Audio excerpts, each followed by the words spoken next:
안녕하십니까. 새생명교회 수요일 저녁 말씀을 여러분과 함께 나누길 원합니다. 계속해서 사순절기를 맞이해서 말씀의 주제는 십자가의 길을, 예수님께서 십자가의 길을 가는 동안 만난 사람들, 그런 주제를 가지고 함께 말씀을 나눕니다. 십자가로 가는 길에서 만난 사람들이 있습니다. 그 사람들을 통해서 오늘 우리들에게 주시는 그런 하나님의 말씀, 또 하나님께서 들려주시는 그런 귀한 음성을 듣고자 합니다. 오늘은 수요일 날 3월 30일 수요일 저녁 8시입니다. 그래서 예수님이 십자가 지기 위해서 가는 길가에서 만난 사람들이 예수님의 사랑하는 제자들이었고, 그리고 지난 시간에는 예수님의 수제자인 베드로를 만난 사건 함께 나눠봤고요. 오늘은 그 세 번째 시간으로 빌라도라고 하는 인물에 대해서 함께 살펴보고자 합니다. 빌라도라고 하는 사람은 유대를 다스리는 총독이었죠.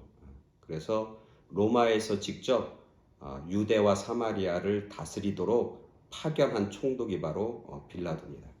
그래서 보통은 빌라도의 그 총독 그 관저가 어디 있냐면 가이사랴라고 하는 곳에 있죠. 가이사랴라고 하는 말은 시저란 말이잖아요. 그래서 로마의 총독 관사가 머무는 곳이 가이사랴인데, 이제 예루살렘에 가끔 올라옵니다. 예를 들면 명절 때라든지 6월절 명절이라든지 유대인들이 많이 모이는 그런 기간이 되면 혹시 무슨 소요가 일어날까 그런 어떤 생각 가운데 이제 예루살렘에 있는 임시 총독 관저에 머물면서 예루살렘을 다스리게 되는 것이죠. 이 빌라도는 유대와 사마리아를 다스리는 기간은 AD 26년부터 10년 동안 총독으로 다스립니다. 그리고 AD 36년에 이제 로마로 다시 이제 돌아가게 되는 거죠. 예수님을 살아서 처음 만났던 총독 중에 유일한 사람이 빌라도입니다. 근데 이 빌라도는 역사 속에서 오늘날 모든 크리스찬들에게 있어서 이 빌라도라고 하는 이름은 사실은 치욕적인 이름이죠. 그리고 빌라도란 이름은 모욕이 되는 그런 이름입니다. 왜냐하면 우리가 사도신경 외울 때 빌라도에 의해서 고난을 받으시고 십자가에 달려 돌아가셨다. 그래서 빌라도라고 하는 이름이 나와요. 그죠? 사도신경에 보면 사람의 이름이 안 나와요. 근데 두 사람 이름이 나오는데 하나는 마리아고 하나는 빌라도예요. 마리아는 거룩한 이름, 그리고 아주 하나님의 뜻에 순종했던 멋지고 아름다운 이름으로 나오는 거고, 반면에 빌라도는 치욕적이고 모욕적인 이름으로 등장하게 됩니다.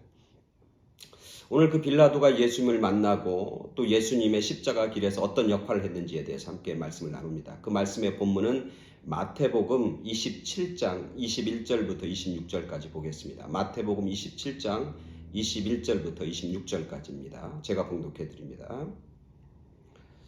총독이 대답하여 이르되 둘 중에 누구를 너희에게 놓아주기를 원하느냐? 이르되 바나바로소이다. 빌라도가 이르되 그러면 그리스도라 하는 예수를 내가 어떻게 하랴? 그들이 다 이르되 십자가에 못 박혀야 하겠나이다. 빌라도가 이르되 어찌미냐? 무슨 악한 일을 하였느냐? 그들이 더욱 소리질러 이르되 십자가에 못 박혀야 하겠나이다 하는지라.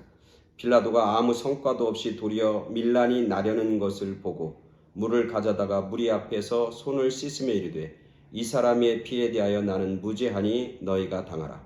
백성이 다 대답하여 이르되 그 피를 우리와 우리 자손에게 돌릴지어다 하거늘. 이에 바나바는 그들에게 놓아주고 예수는 채찍질하고 십자가에 못 박히게 넘겨주니라.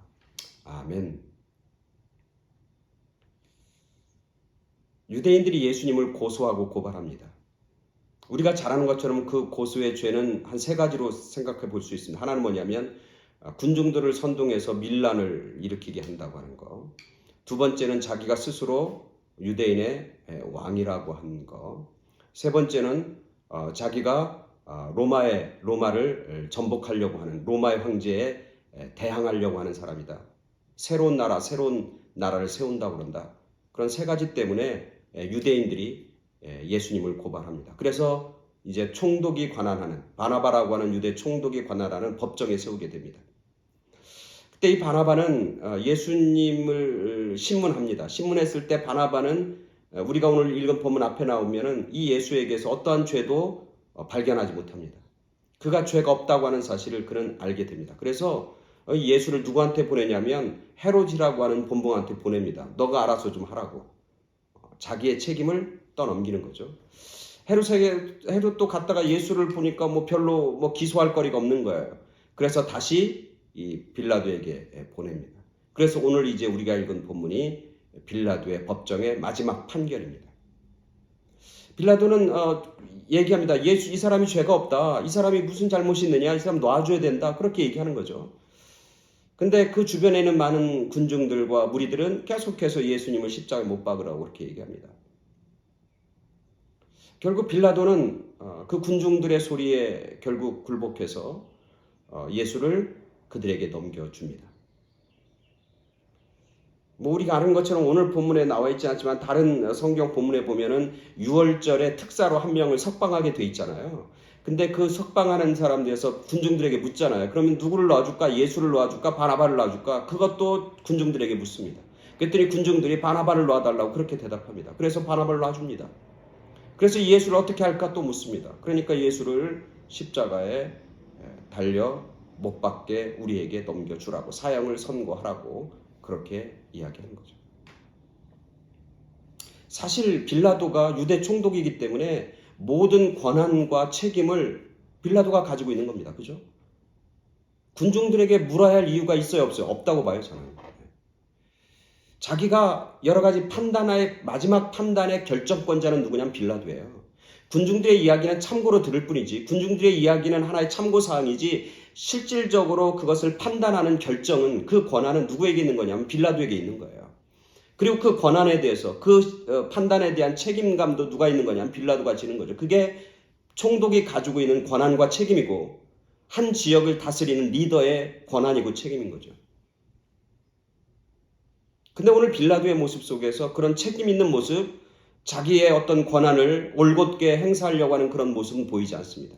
그래서 계속 군중들에게 묻습니다. 군중들에게 묻는 이유는 뭡니까? 자기의 책임을 회피하기 위해서죠. 자기가 책임을 지지 않겠다고 하는 겁니다. 그래서 오늘 성경에 보면 뭐라고 하냐면 결국 군중들에게 책임을 떠넘깁니다. 이 사람들에게 내어주면서 물을 가져다가 자기 손을 씻습니다. 그러면서 뭐라고 하냐면 나는 이 사람의 피에 대해서 아무 잘못도 없습니다. 난 책임 안 집니다. 이 사람의 피, 이 사람을 죽게 만든 것은 바로 당신들입니다. 당신들이 그 피에 대한 책임을 져야 합니다. 그렇게 책임을 군중들에게 전가하는 거예요. 자기가 가지고 있는 권한도 군중들에게 넘기고 자기의 책임도 군중들에게 넘기는 그런 빌라도의 모습을 보게 됩니다. 사실 빌라도가 이렇게 유약한 사람이냐? 사실 빌라도가 이렇게 어떤 유유부단한 그런 사람이냐? 아니에요. 빌라도는 굉장히 강한 사람이라고 역사학자는 쓰고 있습니다. 굉장히 난폭한 사람이고 자기가 어떤 일을 하려면 그것을 집요하고 끝까지 그것을 이루는 그런 성격을 소유한 사람이 바로 빌라도예요. 근데 이 문제에 대해서는 책임을 지지 않는 거예요. 우리가 잘 아는 것처럼 그 이유는 뭐냐면 결국 밀란이 일어날까봐, 소동이 일어날까봐, 소동이 일어나고 밀란이 일어나면 그 일어난 일들이 로마 황제에게 보고가 되고 그러면 자기의 지금 이 총독의 자리가 위태로워지니까. 그래서 자기의 책임을, 자기의 권한을 사용하지 않는 거예요. 붙잡지 않는 거예요. 예수님이 죄가 없다고 하는 건 사실이고 양심적으로 그게 그렇게 가는 게 맞는 거고 그게 진리이고 그게 옳은 것이고 그게 바른 길이지만 그것을 붙잡기보다는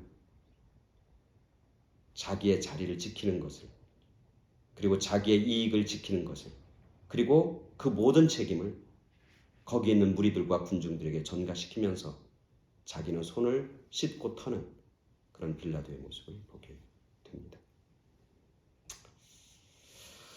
저는 한 가지 생각을 하면서 이 본문을 이렇게 묵상하면서 예수님이 십자가를 지기 위해서 가는 사람들, 여러 사람들을 만나는데 그 중에 빌라도를 만나는 거죠.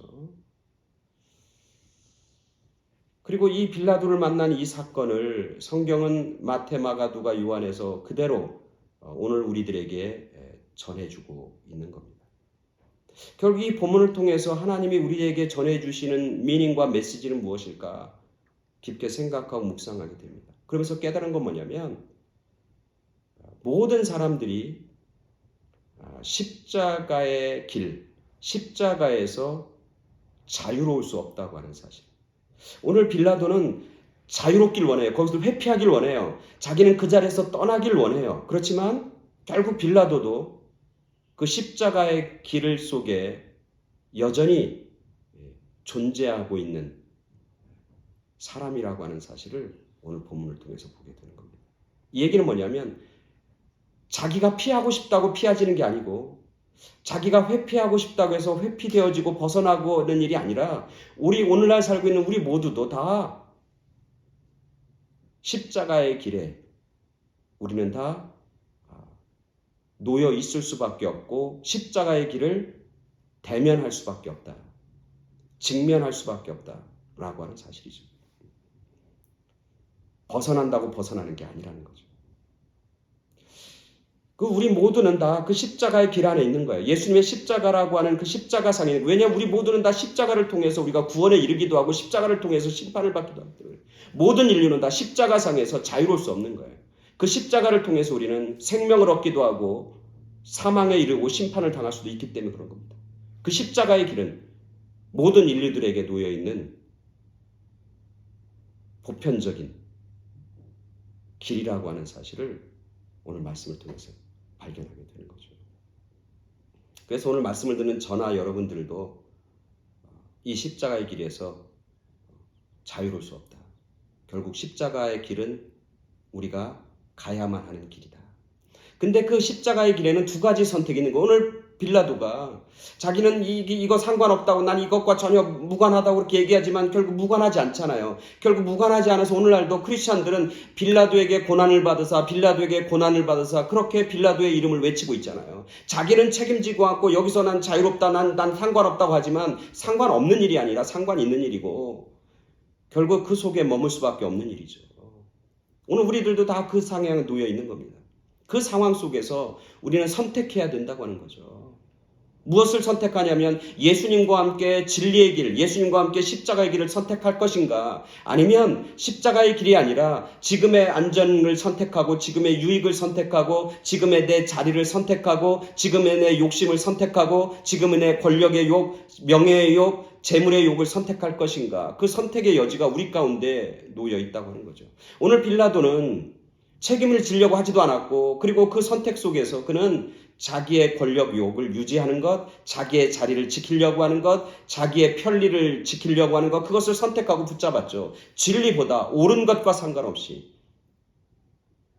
정의와 상관없이 그 일을 선택했다고 하는 거죠. 오늘 우리도 이 십자가의 길은 우리는 가야 합니다. 그 십자가의 길에서 우리에게 선택의 기회가 열려져 있는 거죠. 선택의 기회가 놓여 있는 겁니다. 우리가 주님과 함께 십자가의 길을 걸어갈 것인가? 주님과 함께 진리의 길을 걸어갈 것인가? 주님과 함께 하나님 말씀을 붙잡고 갈 것인가? 아니면 세상적인 것을 위해서 선택하며 갈 것인가? 욕심과 욕망과 나 자신을 위한 길을 선택하며 갈 것인가? 놓여 있는 것이죠. 그리고 그 선택에 대한 책임은 분명히 그 선택을 했던 우리 모두에게 고스란히 남아있게 되는 거죠. 결국 이 빌라도는 그래서 자기가 손을 씻고 난 이 사람의 피와 상관없다고 그렇게 벗어나길 원했지만 요세푸스라고 하는 그 유대 역사학자, 아주 유명한 유대 역사학자 요세푸스는 그 역사 기록에서 이 빌라도의 결국 마지막을 이렇게 쓰고 있는 거예요. 그는 결국 로마로 돌아가서 이 일 때문에 괴로워하다가 결국 스스로 목숨을 끊었다. 그렇게 역사학자는 쓰고 있는 겁니다. 책임에서 자유로울 수 없다는 거죠. 자기의 선택에서 결국 자유로울 수 없고 그 선택의 열매는 결국 자기에게 본인에게 돌아간다. 그래서 오늘 우리는 선택을 잘해야 되는 겁니다. 오늘 예수님은 비록 십자가의 길이고 고난의 길이고 사람들로부터 손가락질 받는 길이었지만 끝까지 그 십자가의 길을 갔습니다. 끝까지 하나님의 뜻 안에서 정의와 사랑의 길을 갔습니다. 결국 그때는 고난당하는 길이었고 어려움을 겪는 길이었지만 되돌아보면 예수님은 승리자였고 부활의 주님이었고 영광의 주님이었고 모든 사람에게 존경받는 이름이 되었던 것이죠. 그래서 오늘 우리들은 이 사순절기에 주님과 함께 십자가의 길을 가야 하는 것이고, 그 십자가의 길을 가는 동안 십자가를 붙잡고 주님의 말씀을 붙잡고 진리를 붙잡고 우리는 그 길을 가야 하는 것이죠. 그럴 때 하나님이 우리에게 주시는 승리가, 하나님이 우리에게 주시는 영광이 우리 가운데 차고 넘치게 되는 것이죠. 아무리 로마의 총독이고 권력을 가지고 있고 힘을 가지고 있고 많이 배우고 그러면 뭐합니까? 그가 판단하는 것이 그의 마음의 중심이 욕심에 가득 차면 자기가 가지고 있는 그 좋은 권력과 힘을 가지고 결국 악한 일, 죄를 짓고 결국은 사람들로부터 치욕을 받고 모욕을 받는 이름으로 영원히 남을 수도 있다고 하는 사실을 오늘 말씀을 통해서 우리가 깨닫게 되는 것이죠. 오늘 우리들이 정말 십자가의 길, 어차피 갈 십자가의 길이라면, 어차피 십자가 앞에서 우리의 인생이 결국 심판받고 판단받는 길이라면 십자가 앞에서 주님과 함께, 말씀과 함께, 진리와 함께 그 길을 끝까지 달려가는, 비록 조금 힘들더라도, 조금 어렵더라도 결국 그 길이 승리의 길이고 풍성한 열매를 맺는 길이고 그리고 복의 길이라고 하는 사실을 오늘 말씀을 통해서 다시 한번 깨닫게 되는 것이죠. 저와 여러분 모두가 그 길을 걸어가는, 그 길 가운데서 주님의 영광을 보는, 하나님의 은혜를 경험하는 그런 은혜와 축복이 차고 넘치게 되길 간절히 축원합니다. 아멘.